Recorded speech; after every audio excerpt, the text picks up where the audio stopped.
Welcome to the Restoration Pros Unplugged Podcast. In each episode, we're going to bring you insightful interviews and discussions with top restoration industry leaders. We're also going to delve into their business, the strategies that made them successful, and most importantly, the valuable lessons they've learned along the way. I'm your host, Clinton James. I'm also the Chief Marketing Officer at Water Restoration Marketing. We're a digital marketing agency dedicated to helping restoration companies nationwide secure more high-value water jobs. Now, this show, it aims to provide you with the knowledge and tools you need to excel in the restoration industry. So sit back, relax, and enjoy the show.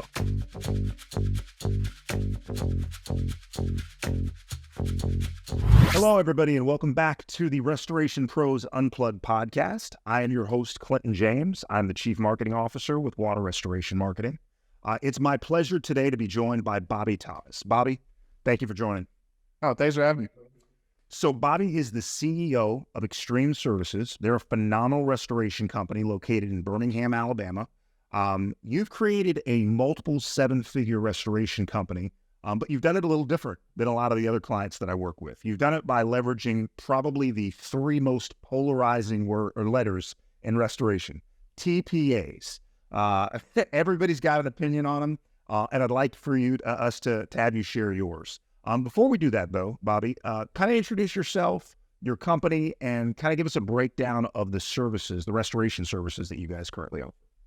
Yeah, absolutely. So I'm the CEO of Extreme Services. We're primarily a mitigation restoration company. So we don't do any reconstruction services. We primarily do water mitigation, fire mitigation, motor mitigation.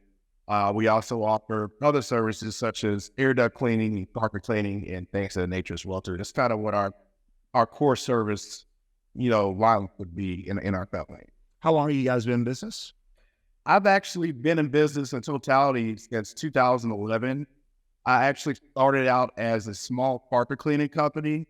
I'm not sure if you've heard of a coupon company called Groupon. I have.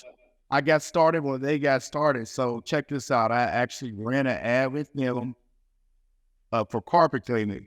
Didn't even own a carpet cleaning machine. Rented the rug doctor from Home Depot. Put it in the back of my 2,000-pound coupe, and that's how I got started.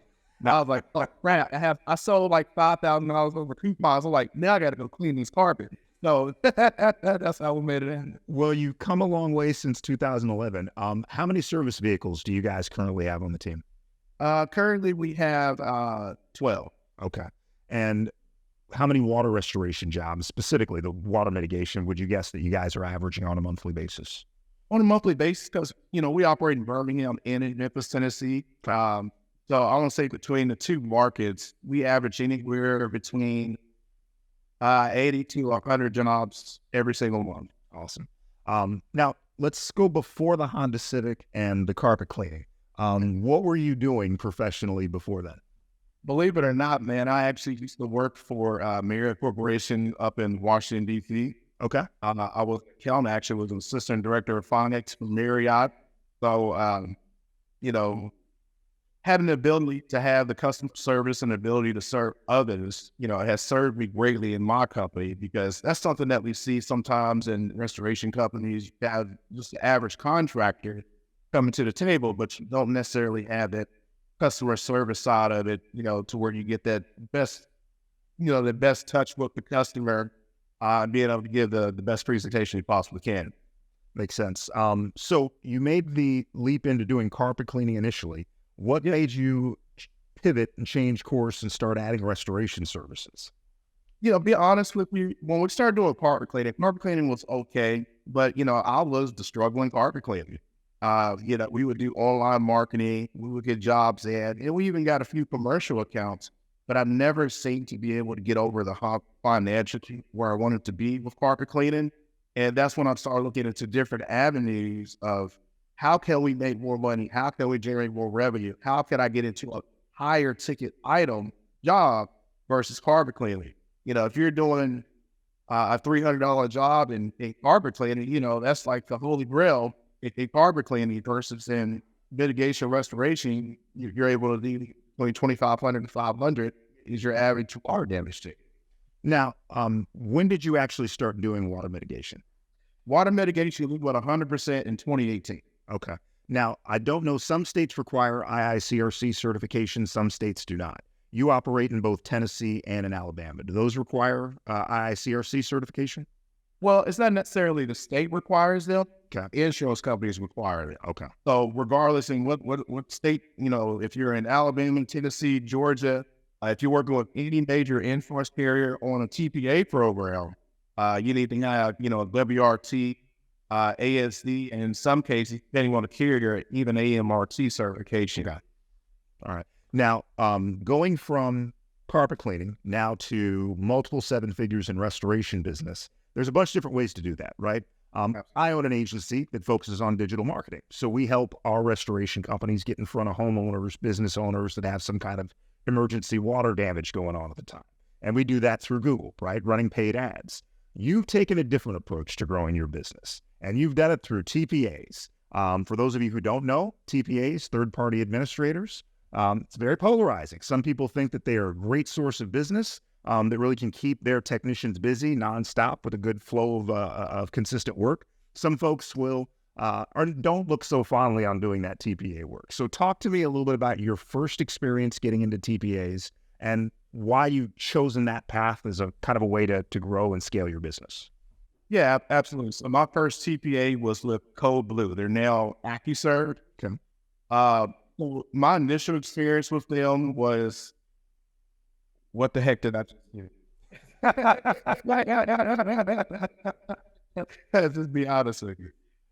You go do a water mitigation job. You write the estimate. The estimate is $5,000. It goes to AccuServe, and your invoice is $1,500. And you're wondering, why is that invoice $1,500? And I know we did the work. So what I didn't know when I first got started was AccuServe has a pricing system unique to themselves, unlike other TPAs, versus where it's just a percentage. And that my price point was not where it needed to be at. So they actually got a much larger cut of the invoice than what they should have gotten, in my opinion.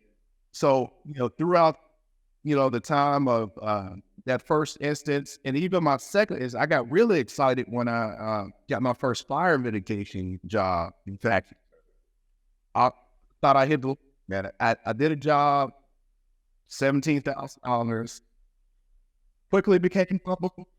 Invoice got knocked down to $7,000. I'm like, what in the world? Well, these are the real well, I don't want to say misconceptions because they were accurate in this case. Right. These are some of the challenges that restoration companies face when they're trying to make the decision whether they want to go the TPA path. So for those who aren't really familiar with TPAs, kind of talk about their role and what they do working with the homeowners and the insurance companies themselves. Yeah, absolutely. So TPAs, as you said before, are third-party administrators. So what the TPAs do, they have relationships with the insurance carriers, whether it's Allstate, Morgan, State Farm, so forth, and so on. So what they do when homeowner files a claim, they manage that homeowner's claim from start to finish. And being in their network, what they do, they reach out to you to do, mitigation services or a rebuild service, and essentially, not being in their network, you're not able to necessarily get those calls directly from insurance carriers unless you're part of a larger franchise and they have an agreement with them. So the advantage of TPAs is being able to be in their network, and being a small fish in the industry, not being in a major franchise, you're able to essentially go head to head with the larger names and operate on the same playing field. Don't get me wrong, TPAs, they've been good to me. And the thing was learning how to navigate their SLAs, which is service level agreements, right? Their procedures, their guidelines, how to estimate, how to bill, what you can bill for, what you can't bill for. That was the essential part for me to be able to win at it, was to learn their game. Now, was that through trial and error, or did you take specific courses, or how did you kind of crack the code? So essentially, it was trial and error, and then going back in and reading what the insurance carriers' guidelines are. So once you understand what their guidelines are, it specifically states what you can and can't bill for, and you can say, I'm doing a job, so all right, I know I can bill for this. I know I have to get approval for, an air filtration device, or I need to get approval to remove cabinets, which is what a lot of contractors think they can do, especially going through IICRC courses, is, you add, the shell, the wood, and all that, and the verbiage, and you thinking you're doing the right thing. It's a little different when it comes to the carrier. It's about working with them, not looking at them as the enemy, but becoming a partner with them and give them a heads up. So you got to think about it. If you're a customer with the insurance company and you're working with the insurance company, it's just, they just want to know what's going on, so you call whatever their hotline is. I need to remove 8 linear feet of cabinets, or whatever the case is. It's just giving them a heads up so that they know, all right, we have to replace cabinets, and they can look at their policy to make sure that the coverage limits and levels are there. So there's a little bit more communication between you and the TPA than it would be if you just walked into a homeowner's house, started doing the restoration work, did an exact domain estimate, and send it off to the insurance company there. Absolutely. How many different TPAs is Extreme Services part of right now?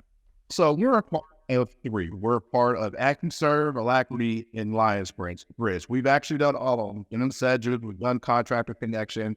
But in my personal opinion, my top, in the numeric order, number 1 is Alacrity, number 2 is Lions Bridge, and number 3 will be ActionServe. Okay. Are there any TPAs out there? We don't want to badmouth anybody, but are there TPAs out there that a new restoration company or a restoration company getting into TPAs for the first time should probably avoid to make sure that they're maximizing their margins? Well, you know what? The thing is, I wouldn't say necessarily avoid a TPA, because it's hard to get on with TPAs in the first place. There are financial requirements. There's years of business requirements. So it's not an easy process. Sometimes you have to grab the low-hanging fruit just to get your foot in the door, if you can be eligible for a different TPA when that time comes. Essentially, that's what happened to me. When I got started, I didn't have the time requirements, the financial requirements, but I was able to get on with Cold Blue at the time and began to build my business, and also began to apply for other TPAs as my financials began to grow, time of business began to grow, and that's how we began to learn. So let's talk about that, because you actually have a role now with AccuServe where you help vet potential restoration companies that are going to come on for TPA work. Is that the right way to phrase that? No, not necessarily. So what the Contractor Advisory Board does, essentially, we're giving them feedback from the field of what it's like to be a contractor. What is working in the field? What's not working in the field? What are some of the best practices that we're doing that we can do to make AccuServe better as a TPA? Not necessarily to vet them, because they have their own recruiting department. Yeah. But our job as the advisory board is to give AccuServe, I guess you can say, a bird's eye view of what it's like as the contractor working with them, and where are our pains at, and where can we fix them to make it better, not only for AccuServe, but for the contractor to build that TPA carrier relationship. Okay. All right. Now, you mentioned that there are certain requirements a restoration company must meet before they're even eligible to join these TPAs. So can you walk through some of the more standard ones with companies like Alacrity or AccuServe? What are the boxes that a restoration company needs to check before they go out and apply to be part of those TPAs? Yeah, absolutely. I mean, first thing they're going to look for, they want to make sure that you have some sort of experience in the industry. They want to see that you have your WRT, which is your water restoration certification. Like I said, it also depends on the carrier. With Alacrity, if you're going to do State Farm, you also have to have ASD certification. If you're going to do Liberty Control, they want your AMRT certification, which is the mold certification. But just getting started, bare minimum is WRT certification. You're also going to want to have your national lead certification. Depending on your state, you may be required to get the state lead certification. Alabama, Georgia, Mississippi, I know require it. Tennessee, a state that I'm in, they just require the national lead certification.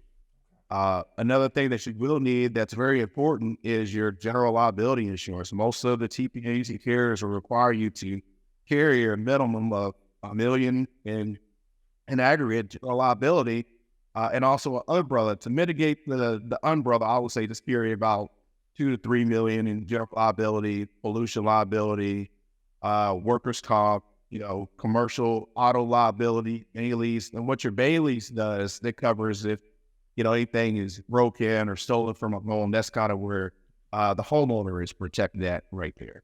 Now, when you talk about those insurance qualifications there, is that what you are referring to when you say the financial requirements of these? You have to be able to afford those policies, those insurance policies, right? Not necessarily. When I say financial requirements, what they're going to do, they're going to require 2 to 3 years business tax return. Okay. Balance sheet, P&Ls. They want to make sure you're a real business and that you're operating. They don't want to make sure you're a fly-by-night company. They want to make sure that you can operate and handle their business. There's a lot of fly-by-night restoration companies out there. There's a lot of people that see, especially water mitigation, as a great way to make really good margins there. And that's one of the bigger things that I hear from a lot of the restoration companies that haven't had great experiences with TPAs, is they just weren't able to preserve those meaty margins that they were used to getting on the mitigation side. Are there any specific best practices that you can point out to for Alacrity or AccuServe, things that that you do that allows you to really maximize those margins on jobs? Yeah, absolutely. I mean, of course, we're billing at Exactament. Each thing that you do has alignment. So I think I've given you an example before. A lot of restoration companies are so used to doing what they want to do. We call it throwing spaghetti at the wall and hoping it sticks. And in TPA world, you can't do that. It has to be a legitimate billing line item, what you're actually doing. Theoretically, you can bill and put it into your estimate, what we call it fluff. We're an extremely ethical company. We're going to put in exactly what we're doing. As far as increasing margins and profitability, in my personal opinion, if you're doing what you need to do, the numbers will take place and you'll get what you need on the job without putting the fluff in the job. It's just that I think so many contractors have just gotten used to being able to put so much fluff in invoices, and I call it the get rich overnight mentality. And it just doesn't work like that. The TPAs, they provide stability, they provide constant flow of work. If you do right by them, they'll do right by you, because it's a matter of just communicating with them, requesting for certain approvals.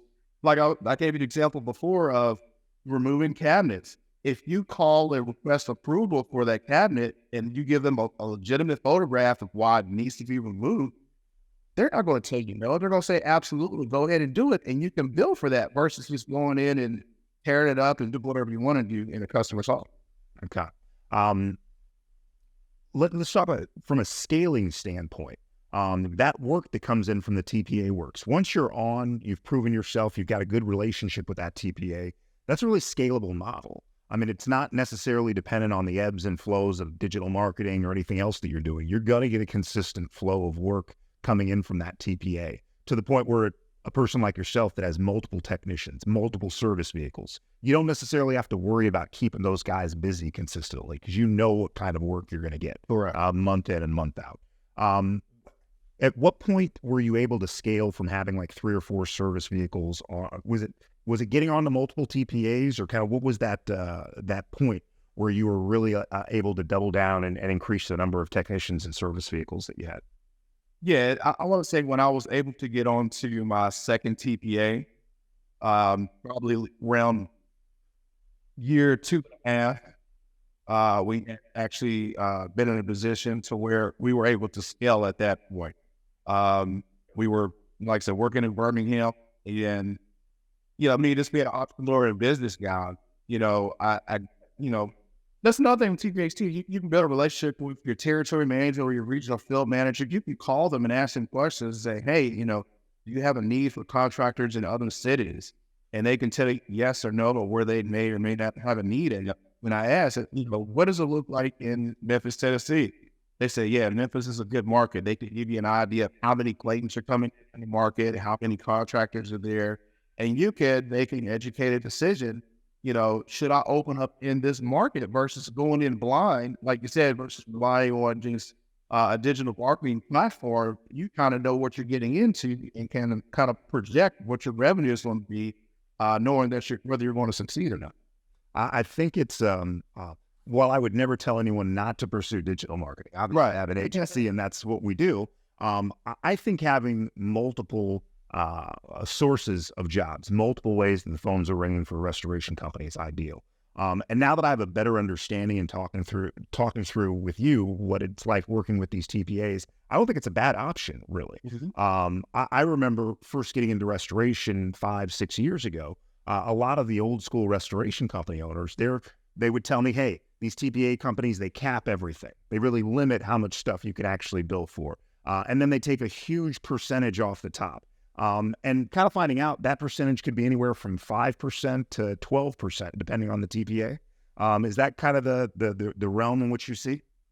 Well, yeah, I mean, on average, you're talking about 5-6% on average for most TPAs. Like I said, AccuCern's pricing is unique to them. But once you learn how to navigate their pricing, you get their pricing closer to about, 6 to 5% as well, too. Okay. It's just a matter of learning their pricing system. It's something that I still don't understand with 100% expertise, but I know how to manipulate it to work in my favor. Okay. And at the end of the day, no matter what marketing you're doing to generate, call flow, there's still a percentage of that job that's actually, being used to generate that phone call or generate that lead. So this is just a consistent flow of work. You know what you're going to get. You know what you can bill. And as long as those lines of communication are really open with the TPA, you should be able to get, very equal margins to any other work that you're doing. Yeah, absolutely. Just like you said, you hit the nail on the head, whether you're doing digital marketing or TPA, there's going to be an expense there to acquire a new customer. So if you get it from the TPA side, or if you're doing it from the digital marketing side, there's going to be some type of cost incurred there to get business. The old saying, it takes money to make money, right? Yeah. So, there's some type of investment that needs to be made there. So a lot of the restoration company owners that I talk to are owner-operators. They are not only the owner of the business, but they answer the phone calls. They sometimes will go out on site visits. They'll be arguing with adjusters. Seems like you kind of removed yourself from the day-to-day operations of your business, and now we're focused on actually growing the business from a CEO level. Can you talk a little bit about that transition that you made from being an owner-operator to now being the CEO of a very successful restoration company? Yeah, absolutely. And a lot of people struggle with this. I did too. And to be honest with you, it's solely a mindset shift. Because oftentimes as an owner-operator, as I once was, you think that if you don't do it, it's not going to be done right. You have to mentally change your mindset to be able to be in a position to where you're in the people business. And us as people, none of us are perfect. We're all going to make mistakes. Nothing's going to be 100% right. And once you are able to make that shift in your mind, you really can begin to grow your company. And that I struggle with that. I mean, to be honest with you, I still struggle with it a little bit today. But but it's a shift that I was able to make. And if you're able to make that shift in your mindset, you can begin to grow a company. You can't do anything on your own. You have to build a team. Even as a small owner operator, let's say, for example, you may not have the payroll to pay a ton of people, but at some point you're going to have to leap up there on fake, get that person in, get the business in to where you can train them and do that. It's all about duplication. You do it once, do it again, and you do it over and over and over again. Once you understand the power of duplication and shift your mindset, you can really grow and become a company versus being an owner-operator. Okay. Love that. What's next for you, Bobby? What's on the horizon for you at Extreme Services? Well, Extreme, like I said, we're in a phase of extreme growth right now. We are in the process of finalizing franchising the company. So we're kind of focused on that right now. We're focused on finalizing the FDD and growing Extreme Services as large as we possibly can right now. My personal goal is, who can we help? With me being the once upon a time carpet cleaner, rug doctor, can I help the next carpet cleaner, right? Who can I reach my hand out to? Who can I pull up, And I think a lot of franchisors in the restoration space don't have that mindset. They just have the mindset of how many franchises can I sell? My personal goal is, who can I help? Who can I take under my wing? Who can I help make them successful? So when do you think Extreme Services will be rolling out their next couple franchises? We're actually scheduled to be totally complete beginning of second quarter this year. All right. So can we get you back on second quarter of next year to talk a little bit about how you're going to be running your franchise model? Absolutely. Awesome. Well, Bobby, I really appreciate you getting on here, expelling some myths about TPAs as a way to leverage or grow your business there. I hope our audience stuck around and got some value out of it. If you like what you heard today, please subscribe. The Restoration Pros Unplugged Podcast. We'll be back with more interviews and insights from entrepreneurs just like Bobby here and professionals in the restoration industry. So, Bobby, again, thank you for your time. We appreciate you. You stay safe, you stay dry, you stay busy, my friend. Thank you, Clinton. All right, thanks.